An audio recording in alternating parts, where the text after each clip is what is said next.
Hey, what's up guys? In this video we're going to talk about the immutable property of strings in Java. All the string objects in Java has the immutable property by which we cannot make any changes to the object after we create one string object. Like an example, here we have one string object obj with the string hello.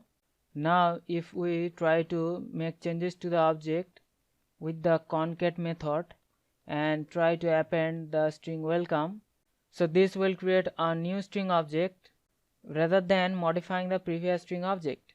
So now we're going to do an example program and try to understand the concept of immutable property of strings in Java. So first we're going to create one string object str which has the string hello, and then we're going to use the concat method and try to append the string world after the string hello.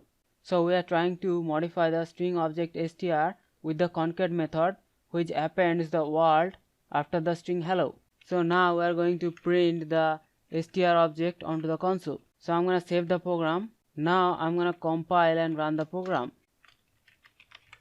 So you can see the output is hello. So clearly the changes we try to make here does not reflect it back to the parent string str.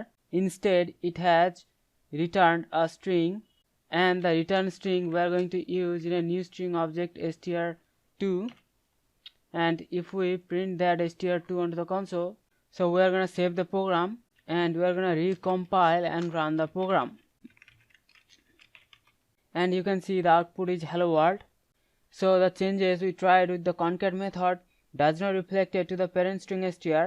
Instead it has returned a new string and which has been stored in the object str2, and we have used the print method and printed the str2 onto the console, and which has printed the string hello world onto the console. So in Java all the strings are immutable, means when we create the string we cannot modify after their creation, but there are few classes like string buffer and string builder. These are the classes, they allow us to modify the string after creation. In the later videos we are going to talk about the string buffer class and string builder class in detail. So hope you understand the concept. I'll see you in the next one. Thank you.